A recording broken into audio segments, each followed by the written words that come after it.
درگاہوں پر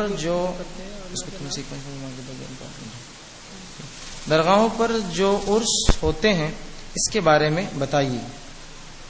بہرحال میں سمجھتا ہوں مجھ سے زیادہ آپ لوگ جانتے ہیں درگاہوں پر جو عرس ہوتے ہیں وہ کیا ہوتے ہیں. میں کیا بتاؤں اس کے تعلق سے آپ کو.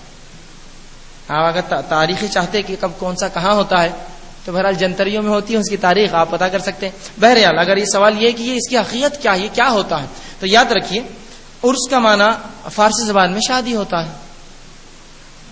عروسا کو مبارکبادیات پیپر کے اندر شادی ہوتی ہے. اب سوال یہ آتا ہے کسی کے انتقال یا پیدائش کے دن عرس کیوں منایا جاتا ہے, شادی کیوں منائی جاتی ہے. تو یہ ان سے پوچھے جو لوگ مناتے ہیں, جس کے پہلے سندل بھی ہوتا ہے, سانچک بھی ہوتی ہے نا, ایسا کچھ کرتے ہیں نا, ایک دن سندل جا رہا, تو یہ تو ان سے پوچھے, مجھے نہیں پتا کہ کیوں کرتے ہیں. جبکہ بہت سی بار ان ولی اللہ کے تعلق سے ان کا عقیدہ ہوتا ہے انہوں نے زندگی میں شادی نہیں کی تقوی کی وجہ سے, اور ان کی شادیاں مناتے ہیں بعد میں عرس کے نام سے. عرس کہتے ہیں شادی کو. کسی سے پوچھ لیجیے فارسی اردو جاننے والے, شادی کو کہتے ہیں عرس.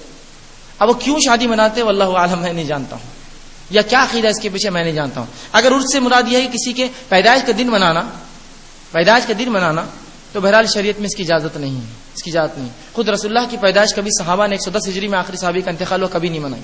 چارہ امام میں سے کسی امام نے اس کو نہیں منایا. تابعین سے یہ چیز ثابت نہیں, تو لہٰذا کسی اور بعد کی امتیوں کا برتھ ڈے منانا, میلاد منانا, سالگرہ منانا درست نہیں. تو لہٰذا اسی شکل میں عرس اور پھر اس پر جس قسم کے خرافات اور بدعات اس میں ہو رہے ہیں یہ درست نہیں. خود آپ کہتے ہیں وہ ولی نے فلاں کیا, زندگی مشکل میں گزاری, چند ٹکڑوں پر ان کی زندگی گزرتی تھی, چند چیزیں کھا کر جیتے تھے, اور انہی کے نام سے عرس ہو کر لوگ مر مسلم چور رہے ہیں.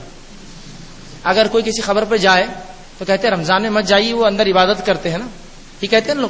میرا یہ سوال ہے اگر وہ رمضان میں عبادت کرتے ہیں تو تم 10-10 20 دن ڈھول بجاتے عرس کے نام پر, تب تکلیف نہیں ہوتی ہے ان کو؟ طوائفیں اور انڈیاں اور ہجڑوں کو لا کر تالیاں بجاتے ہو خبروں پر, تب تکلیف نہیں ہوتی ہے ان کو؟ سیدھی سی بات ہے, دیکھ لیجیے یہ سب ہوتا ہے. تھیٹریں لگتی ہے پیچھے, ادھر عرس چل رہا ادھر تھیٹر میں بیٹھے ہوئے سب, ادھر جھولے میں کوئی بیٹھا ٹکٹ کوئی اور خرید کے دیتا ہے ان کا, یہ ہوتا ہے وہاں. یہ حقیقت ان چیزوں کی, یہی سب ہے, یہی اصلیت ہے اس کی. اور اس سے زیادہ کیا جاننا ہے بہرحال ان لوگوں سے پوچھئے جو واقعے میں اس کو دیکھتے ہیں. یہ صرف انکم کا ایک سورس لوگوں نے بنایا ہے, اس امت کے اسلاف کے جو ہے مردوں یا ان کی ہڈیوں کے اوپر کمانے کا ایک انہوں نے ذریعہ بنایا. بہرحال یہ درست نہیں, شریعت میں اس کی اجازت نہیں ہے. رسول اللہ صلی اللہ علیہ وسلم کا جب عرس نہیں ہوا تو میں سمجھتا ہوں کوئی اس سے بڑا ولی دنیا میں نہیں گزرا جس کا عرس منایا جائے پھر.